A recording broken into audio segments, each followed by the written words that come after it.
Welcome to the HCI family of podcasts. We're your source for personal, professional, and organizational growth and development. We share our own original research, explore industry trends, and interview executives and thought leaders from across the globe. Join us for practitioner-oriented content around all things leadership, HR, talent management, organizational development, and change management. Maximize your personal and organizational potential with the HCI family of podcasts.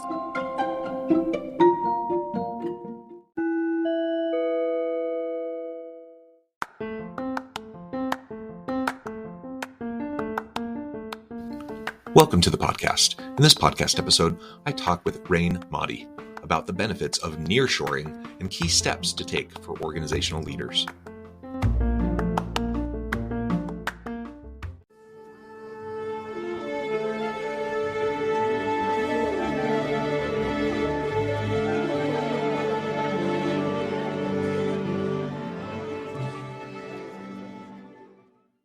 Raine Mahdi, welcome to the conversation today.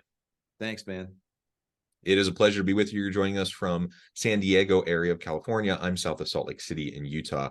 And today we're going to be talking about nearshoring, the benefits of nearshoring and key steps that organizational leaders should be taking if they want to pursue this as an option. This is a really interesting topic to me. One, admittedly, I don't know quite as much about as some of the topics I typically explore with guests on the show. So I really appreciate you taking the time out of your busy schedule to meet with me, have this conversation, share your insights, and I think it'll be eye-opening to everyone today. As we get started, I wanted to share Raine's bio with everybody. Raine Mahdi is a lifelong entrepreneur from San Diego with deep experience in sales, business development, and product sourcing. He's currently focused on building zipfox.com, the world's first global B2B product sourcing platform, and establishing new global norms for trade and hiring. Super interesting. Raine, anything else you would like to highlight by way of your background or personal context before we dive on in? No, let's get into the story. I think it'll all come out in the story, but that's a great intro. I appreciate it. Okay, cool. Well, why don't you start by telling us a little bit more about ZipFox and what you're trying to accomplish there, and then we can start to unpack this idea of nearshoring. Absolutely. Yeah. So, really the story goes back to I started as a buyer, and I always think about that with our platform. So like you said, we're a B2B product sourcing marketplace. For people who don't really know what that is, most people know what Alibaba is. I hate to make that comparison, but it's the easiest way to get people up to speed. If you know what Alibaba is, then we basically do a similar thing. We're a network of suppliers where you can come, you can search for your product, you can work directly with suppliers. The main difference is everything happens on our platform versus on Alibaba. A lot of times it ends up on email. We offer reliable payment protection, and most of our suppliers are in Mexico or somewhere else in Latin America, whereas on Alibaba, almost everybody is in China. So those are the two big differences. And I started off as a buyer. My last company was a packaging company. We bought a bunch of packaging in China, and we would sell it to food companies and pet food companies in the US. And, a few things happened along the way that made me realize that there were some inadequacies with the sourcing platforms and that we also needed more options outside of China. I got scammed by an Alibaba supplier, which was a big kind of impactful moment for me. It happened early on in the business. It cost me a bunch of money that we didn't have. And I just really felt like I didn't like the way that it all unfolded and how there was nobody there that could help me. The banks, Alibaba, I had no support, and it just felt like this was really sketchy and bad. And then there was the trade war that started, US-China trade war, and all of a sudden, everything that I was importing from China, I had to pay 25% extra, the tariff on. And at that time, a lot of people started looking for alternatives to China because everybody wanted to avoid the tariff. I thought about my own small business importing packaging, which isn't a very expensive product by nature of volume. Maybe you're paying 5 cents, 10 cents a unit. I thought about the people who were importing furniture and clothing and electronics and these huge, expensive, multi-million-dollar shipments that they're paying 25% extra tariffs on. And I just thought, that's insane. I don't know how they absorb that. So I started looking for options outside of China. And the first thing I did was I went back to Alibaba, which is where I used to find my suppliers too. and you start looking for other countries, and you quickly realize that, wait, I thought I had access into a global marketplace, but this is a China marketplace. Anything I try to find outside of that, all roads lead to China. That's why I say that ZipFox is the first global marketplace. Most people probably think it's Alibaba, but if you really think about it, they're a China marketplace. So I start thinking about, well, what else can I do to find suppliers outside of China? So I start Googling, and I'm looking for suppliers first in India and Vietnam, things that are kind of more along the lines of what I'm used to. I source things from Asia because it's cheap. I think most people take that same thought track. And I start looking for things there, and it's very uncharted territory. I'm finding websites and Facebook pages and trying to call and email people. It's just very not put together. And so I start thinking more outside the box. I kind of back up and go, okay, that doesn't feel right. What else is there out there? And that's when I stumbled across the idea of Mexico. And I had a customer in my packaging company who they found a supplier in Mexico before, and they had actually told us, hey, we're going to stop buying from you because we found this supplier in Mexico. And I was like, oh, that's pretty smart. You can get your stuff faster. That's a good idea. So I said, maybe I can find a supplier in Mexico to make our product that we can sell. And so that way we can deliver to our customers faster. So I started getting excited about the idea of sourcing from Mexico. So I start looking, and I think to myself, well, Mexico being right next door, even though we're not doing it, it's got to be done. There's got to be an Alibaba from Mexico already. Let me just find that. I'm searching. I don't find anything. So I start Googling, okay, packaging factories in Mexico, packaging suppliers, and it takes me down the same path. Forgive me if I'm being too long-winded here. No, this is great. Okay. So it takes me down the same path that I went down when I'm looking for factories in India and Vietnam and everything else. It's the same thing. Some a couple websites, which manufacturers typically aren't very good at putting together websites, some shoddy looking websites, some Facebook pages, trying to make some phone calls, secretaries answering in Spanish. I don't speak Spanish. Still, I don't speak Spanish. And it just wasn't there. So I took another step back. Now I'm stepping all the way back, and I'm taking a bird's eye view at this, and I'm going, okay, wait a minute. The sourcing platforms out there are sketchy. They don't have the options that we need. Mexico seems like a really good option, and there's tons of manufacturing there the more I learn about it. But how come we don't have access to these factories? I'm looking at data and research reports, and I'm realizing that people who do want to source from Mexico or anywhere else, the biggest hurdle they have is a lack of sourcing platforms or, a way to find these factories. And I thought, this can be done better. You shouldn't be unsure of who you're dealing with. It shouldn't be that easy to scam you. You should know that the factories you're working with really are who they say they are, that they're either really a manufacturer or a trading company. It should be more clear who you're dealing with. You should have payment protection that you can trust. And you should be able to find options outside of China. And particularly, Mexico seems like a really great option. There's tons of manufacturing there. It's literally right there. For me being in San Diego, it's literally right there. You can't go further south in the United States. If I drive half an hour south, I'm in Mexico. I used to go as a kid all the time, go on vacation. So it just didn't make sense to me that it was so inaccessible. And so that's kind of where we started. And as we started putting the ideas together, the first line that came to mind for me is build the platform. I still have it here. Create the platform you wish you had. It's the original writing of that on my whiteboard is still right there next to my desk. It's been there. And that has been my kind of guiding light along the way, is like, create what I wish I had. What would have saved me from being ripped off and scammed? How do I wish the order process worked on the platform? How do I wish payment protection was? What options do I wish I had there? How would I have liked to search? So it really has helped me building this platform from the perspective of being a buyer first versus just saying, hey, there should be, a place where you can source from Mexico. Let's just build that. So yeah, I guess in a nutshell, that's it. And from there, we just built and built. And then when I got to a point where I said, okay, we're ready to at least do a soft launch and release this thing into the world, I sold my packaging company so that I could focus all of my attention and energy on this. And we've been off and running ever since. Yeah, well, that's really cool. And this notion of nearshoring, contrasting that with offshoring, right? I love the idea, and you're right. I think a lot of people, their minds jump to Southeast Asia for cheap labor for these markets, etc. But why not? I mean, there are so many other potential markets and producers and suppliers much closer to where we're at here in the continental United States for sure. To maybe talk us through a little bit more the benefits you've seen of nearshoring as you've been creating ZipFox. Yeah, it's a great question. So first thing I'll touch on is, I guess, the cost, since you brought it up.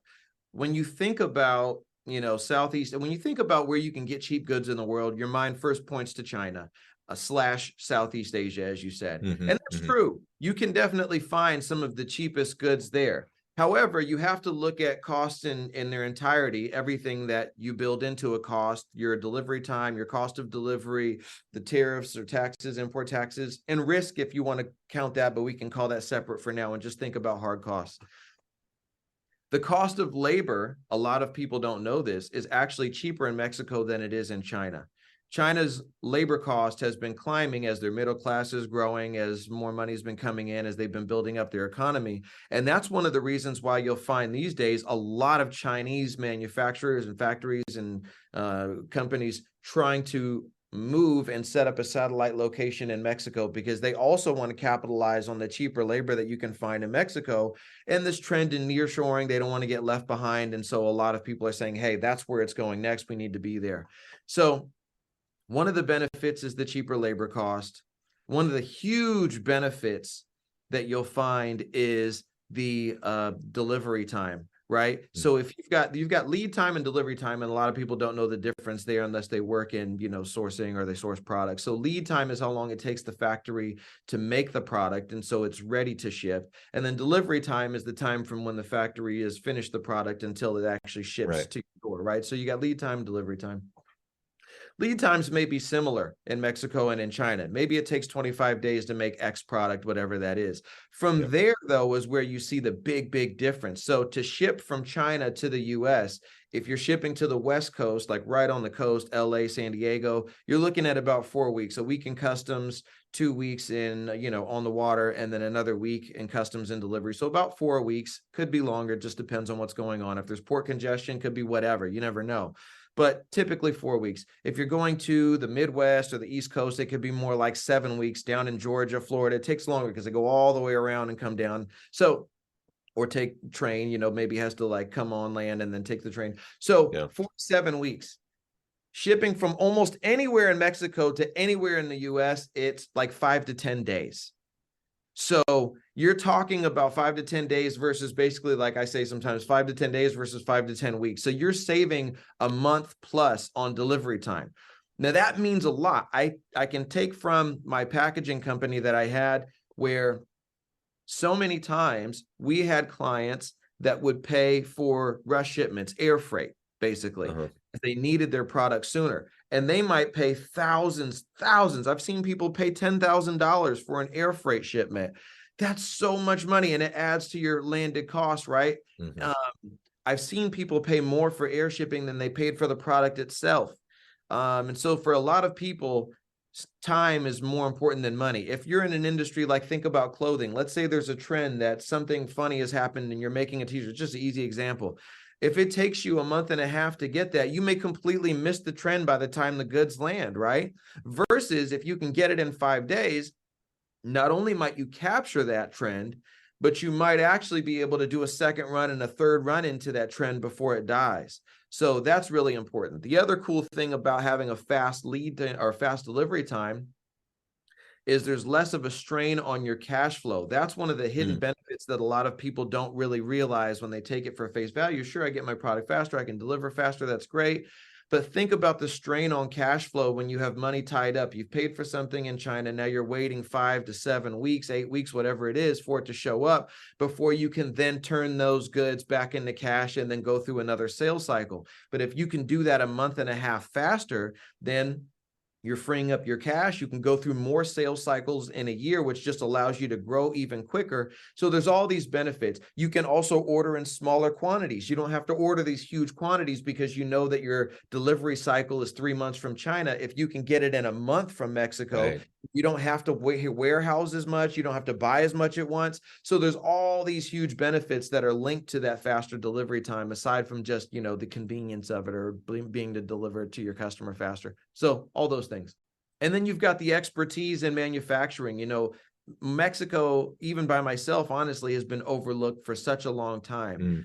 They've been one of our largest suppliers. They've been our second largest supplier for a long time. Now they are officially our largest trading partner and becoming our largest supplier as well, as more and more shifting away from China into Mexico. So they are our largest trading partner because trade goes both ways.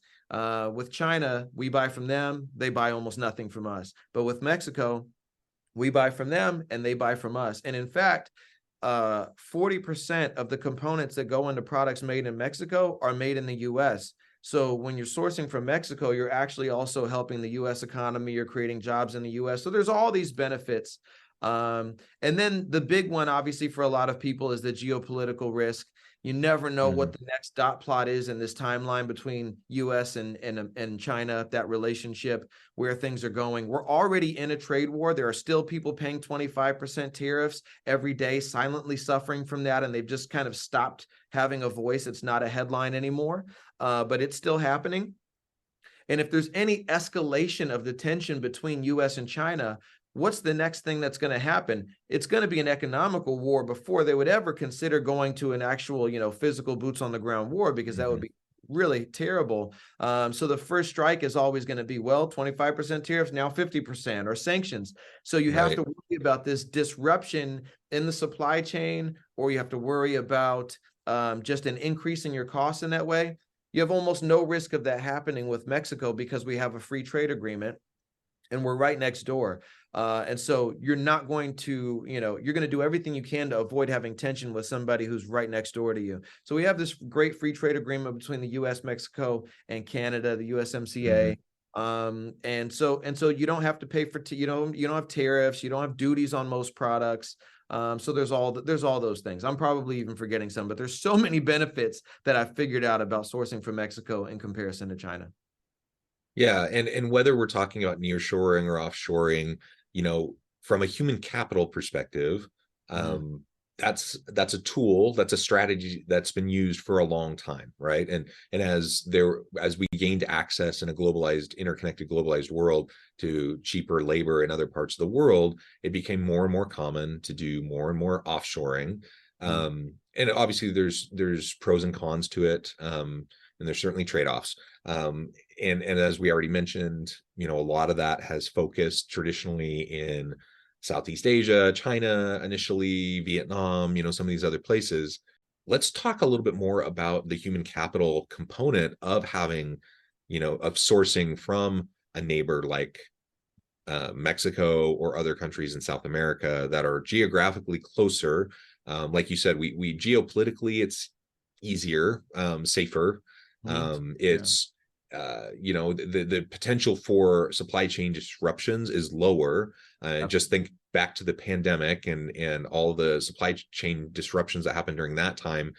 It wasn't a war, but it certainly caused a lot of disruption.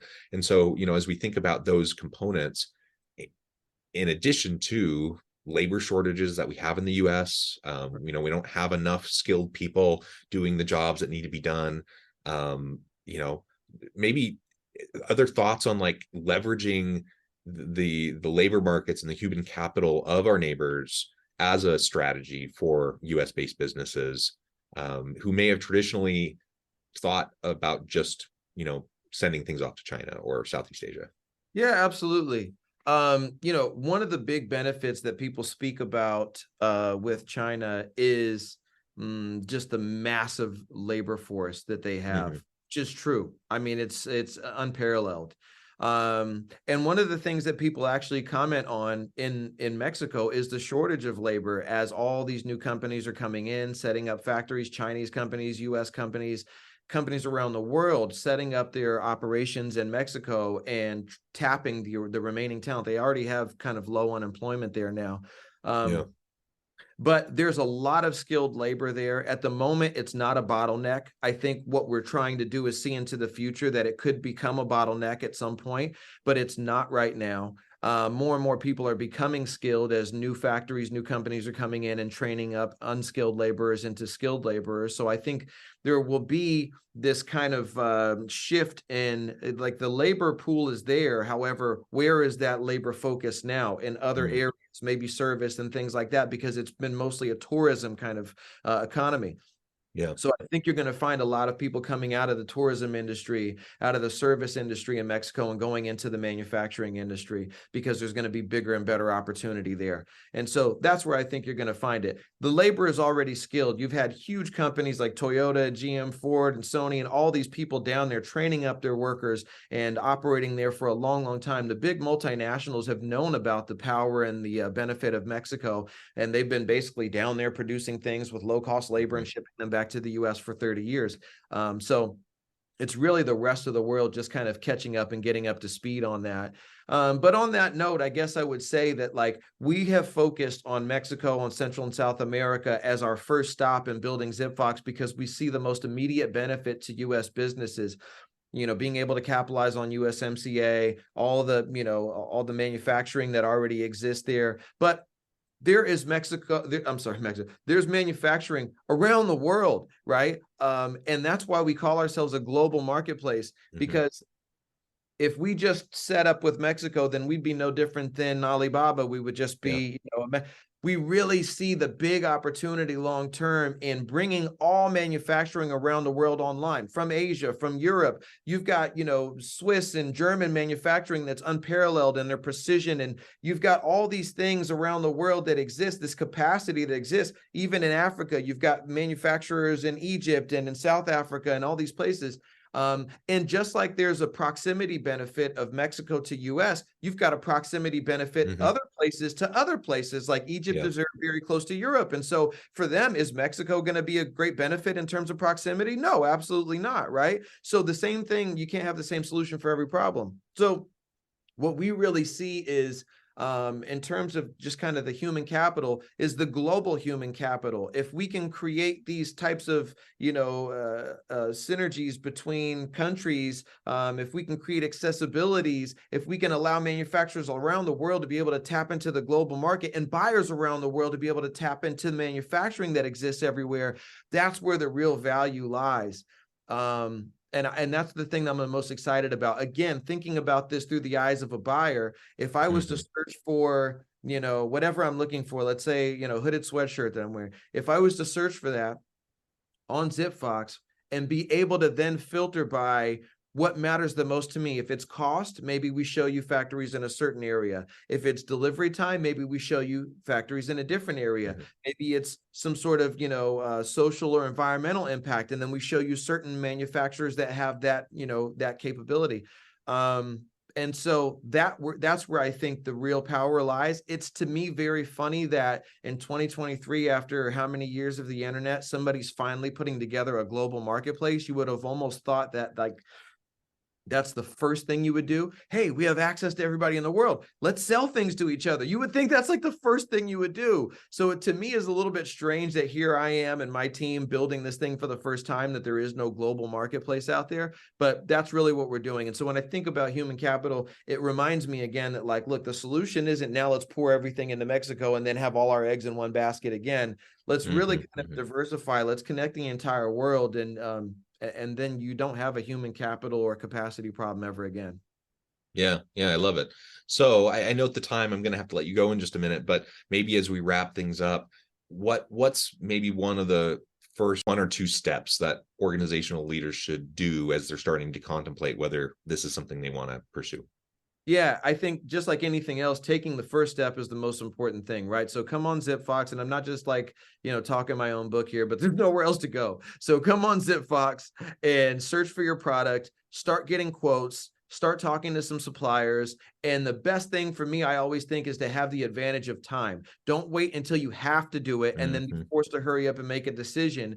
Do it while time is on your side. Start requesting samples, start slowly establishing a relationship with somebody, find the supplier that makes sense to you, maybe place a small order, be able to take your time so that if you decide to or have to shift more production to them at a later date, you've already got everything established, you've got quality control set up.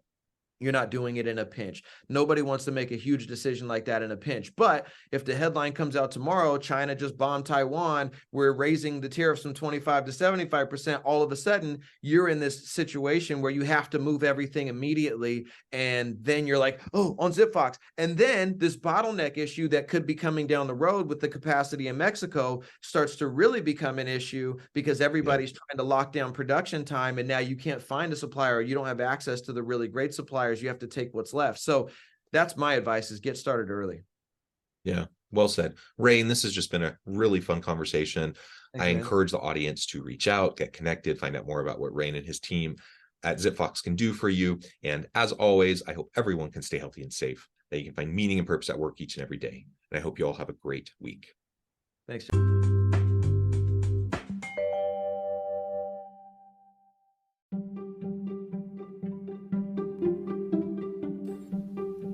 Thanks for joining us for this episode of the podcast. We hope you stay healthy and safe, and please join us again soon.